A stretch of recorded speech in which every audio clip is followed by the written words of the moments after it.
जब से हुकूमत बनी है तहरीक इंसाफ की और फिर सुन्नी इत्तेहाद कौंसिल की, तो शुरू ही दिन से इख्तिलाफ़ात चले आ रहे हैं। और इख्तिलाफ़ात बुनियादी वजूहात उनकी वज़रा के माबैन और उनके महकमों की तकसीम के हवाले से थी। लेकिन उसमें शिद्दत तब आई कि जब वज़ीर आला अली अमीन गंडापुर साहब के भाई फैसल अमीन गंडापुर साहब ने सूबाई उमूर में मुदाखलत शुरू की। वज़ीर आला हाउस में बैठ के वो सेक्रेटरीज़ के मीटिंग अटेंड करते रहें या उनको कॉल करके बुलाते रहें। तो इस पर बाज़ वज़रा ने वज़ीर आला को आगाह किया कि आपके भाई फैसल अमीन गंडापुर साहब सूबाई उमूर में मुदाखलत कर रहे हैं, ब्यूरोक्रेसी को बराह रास्त कॉल करके उनसे काम करवा रहे हैं, और जो ब्यूरोक्रेट्स हैं, इंतज़ामी सेक्रेटरीज़ हैं, वो वज़रा की बात नहीं मानते, वो उनके फ़ोन कॉल अटेंड नहीं करते। मामला कुछ ज़्यादा ख़राब तब हुआ कि जब एक सूबाई वज़ीर CNW शकील ख़ान ने जाके अडियाला जेल में इमरान ख़ान से मुलाकात की और उनको इस्तीफ़ा देने का कहा कि सूबे में मामलात कुछ ठीक नहीं चल रहे हैं और इस निज़ाम में हम नहीं चल सकते। लोगों ने जो हम पे एतमाद का इजहार किया है, और जो वज़ीर आला अली अमीन गंडापुर साहब और उनके भाई के उमूर में मुदाखलत हैं, वो निज़ाम को और ख़राब कर रहे हैं। इमरान खान साहब ने उनको कहा कि आप जाके पेशावर प्रेस क्लब में प्रेस कॉन्फ्रेंस करें और जो जो चीज़ें हैं आप उधर जाके बता दें। बाद में फिर ये हुआ कि उस मीटिंग में ये भी फ़ैसला किया गया है कि खैबर पख्तूनख्वा में जो वज़रा हैं और जो वज़ीर सेक्रेटरीट हैं, उन पर नज़र रखने के लिए एक 3 रुकनी कमेटी बनाई गई है। उस 3 रुकनी कमेटी को जो भी नाम दिया गया है वो तो अपनी जगह, लेकिन ये इख्तिलाफ़ात जो हैं काफ़ी हद तक संगीन हो गए हैं। और हमारी इतलात ये हैं कि वज़ीर आला हाउस और वज़ीर आला सेक्रेटेरिएट में चीफ मिनिस्टर साहब और उनके वज़रा की जो मीटिंग्स होती रहती हैं, उनमें अक्सर वज़रा उठ के तो चीफ मिनिस्टर साहब को आंखें दिखाना शुरू कर देते हैं, और उनके जो बहुत सारे हिदायत हैं या उनके जो बहुत सारे मामलात हैं या अहकामात हैं, वो वज़रा मानने को तैयार नहीं। तो बात इस हद तक पहुँच गई है। बुनियादी तौर पर तो ये है कि ऑलरेडी इस सूबे में बहुत सारे इदारे मौजूद हैं। नेब के ब्यूरो ऑफिस यहाँ पर मौजूद हैं, FIA के यहाँ पर ब्यूरो ऑफिस मौजूद हैं, खैबर पख्तूनख्वा हुकूमत का अपना इदारे एंटी करप्शन डिपार्टमेंट एस्टेब्लिशमेंट यहाँ पर मौजूद हैं, प्रोविंशियल इंस्पेक्शन टीम है, गवर्नर इंस्पेक्शन टीम है। ये वो तमाम इदारे हैं जो करप्शन और बदउनवानियों से मुतल्लिक़ तहक़ीक़ात करती हैं, और फिर इसमें जो मुलविस पाया जाता है तो उनसे मुतल्लिक़ एक रिपोर्ट तैयार की जाती है। लेकिन ये बड़े एक अजीब बात है कि खैबर पख्तूनख्वा हुकूमत को या तहरीक इंसाफ की इस हुकूमत को अपने इदारों पर एतमाद नहीं है। यानी अगर anti corruption establishment Khyber Pakhtunkhwa हुकूमत का इदारा है तो उसको इन पर एतमाद क्यों नहीं है कि अलग से गुड गवर्नेंस कमेटी का क़याम अमल में लाया गया है। दूसरी बात कि इसकी आईनी कानूनी हैसियत क्या है। कहने में ये आ रहा है कि ये जो गुड गवर्नेंस कमेटी है, ये इसलिए बनाई गई है कि वज़रा की करप्शन पर या उनके बदउनवानियों पर नज़र रखें और उनसे पूछ गिछ करें, उनको बुलाएं। सेक्रेटरीज़ जो हैं, ब्यूरोक्रेट्स हैं, इंतज़ामी सेक्रेटरीज़ हैं, उनको बुलाएं, उनको तलब करें कि अगर कहीं पर बदउनवानी हुई है तो उनसे सवालात जवाबात करें। लेकिन इसकी आईनी कानूनी हैसियत क्या है, ये एक बुनियादी सवाल है।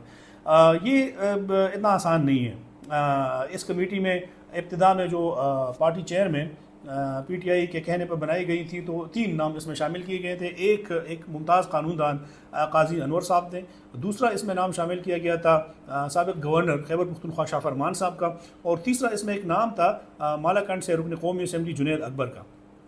इब्तिदा में ये 3 नाम थे, लेकिन बाद में ये हुआ है कि कुछ इतलात सामने आई हैं कि वज़ीर आला सेक्रेटरीट ने जुनैद अकबर का नाम इससे हटा दिया, उनको ड्रॉप कर दिया, और उनकी जगह इस वक्त जो वज़ीर आला के एंटी करप्शन इस्टेब्लिशमेंट के मावनी खुसूसी हैं ब्रिगेडियर रिटायर्ड मुसद्दिक़ अब्बासी साहब, तो इस 3 रुकनी कमेटी में वो शामिल किए हैं। तो अब ये शाह फरमान साहब, काजी अनवर साहब और ब्रिगेडियर रिटायर्ड मुसद्दिक़ अब्बासी साहब, ये 3 रुकनी कमेटी हैं। इनके 2 इजलास अब तक हो चुके हैं। दूसरे इजलास में सूबाई वज़ीर शकील ख़ान पेश हुए थे। उन्होंने अपने महकमे में करप्शन से मुतल्लिक़ कुछ शिकायत उनके सामने रखी थी, उस पर अभी तक फ़ैसला नहीं हुआ है। लेकिन ये इतलात सामने आ रही हैं कि खैबर पख्तूनख्वा में जो इब्तिदाई तौर पर 4 महकमे हैं, उनसे मुतल्लिक़ मालूमात इकट्ठी की जा रही हैं, और ये टास्क इस कमेटी को दिया गया है या इस कमेटी ने अपने ज़िम्मे लिया है। क्योंकि इस वक्त जो हुकूमत है, सूबाई हुकूमत है तहरीक इंसाफ की या सुन्नी इत्तेहाद कौंसिल की, इसमें ग्रुप बंदी है। जो वज़रा हैं, जिन वज़रा ने अडियाला जेल में इमरान खान को वज़ीर आला अली अमीन गंडापुर की शिकायत लगाई थी, उनके भाई की शिकायत लगाई थी, उसके बाद उन वज़रा को बाज़ अरकान कौमी असम्बली की हिमायत भी हासिल है। पेशावर, मर्दान, मालाकंड से ताल्लुक़ रखने वाले PTI के अरकान कौमी असम्बली को उनकी हिमायत हासिल है इन वज़रा को, और वो अली अमीन गंडापुर के ख़िलाफ़ एक मजबूत लॉबिंग कर रहे हैं। तो अंदरूनी खाना बहुत चीज़ें चल रही हैं। बिल्कुल, जिस तरह शुरू में हमने ज़िक्र किया कि इख्तिलाफ़ात बड़ी हद तक हैं। इब्तिदा में तो ये हैं कि बाज़ वज़रा कुछ महकमों को लेने के तैयार भी नहीं थे। मतलब कि हेल्थ एक बहुत बड़ा महकमा है, इस पर लड़ाई झगड़ा चल रहा था। कुछ लोग कह रहे थे कि ये महकमा इनको मिले, उनको ना मिला, तो वो उसके लिए लॉबिंग कर रहे हैं कि अब जो सूबाई वज़ीर हैं उनसे ले कर दूसरे बंदे को दिया जाए। इस तरह एक और सूबाई वज़ीर के ख्वाहिशमंद थे बुनेर से, उनको शामिल नहीं किया गया काबीना में, तो उन्होंने नाराज़गी का इजहार किया है और उन्होंने फिर डायरेक्ट चेयरमैनशिप से भी इनकार किया। बाकायदा वज़ीर आला हाउस जाके उनको कहा कि मुझे डायरेक्ट चेयरमैनशिप नहीं चाहिए और आप मेरा नाम हटा दें। तो ख्वाहिशमंद और बहुत ज़्यादा हैं, ओहदे कम हैं या वजारतें कम हैं।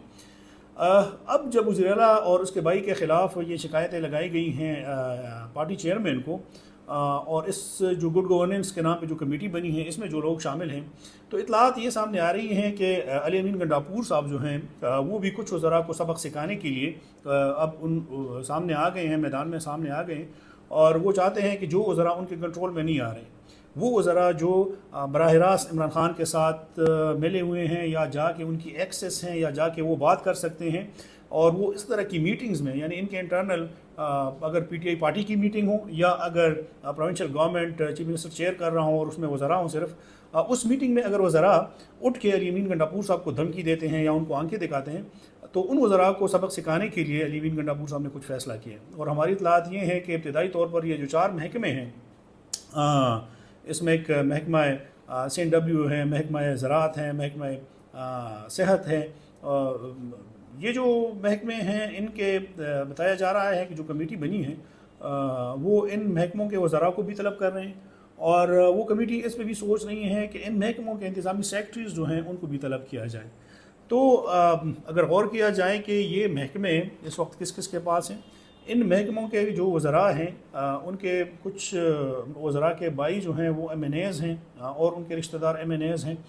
तो इन वज़रा को खामोश कराने के लिए ये खेल खेला जा रहा है कि इब्तदाई मरहले में एक मुफस्सल रिपोर्ट तैयार करके इस कमेटी के ज़रिए, जो इमरान खान साहब ने कमेटी तश्कील दी है, एक मुफस्सल रिपोर्ट तैयार करके इनकी मुबैना करप्शन के हवाले से वो खान साहब को पेश की जाए, और उसके बाद इन लोगों को या तो काबीना से हटाया जाए और या फिर इनकी वज़ारतें तब्दील की जाएँ।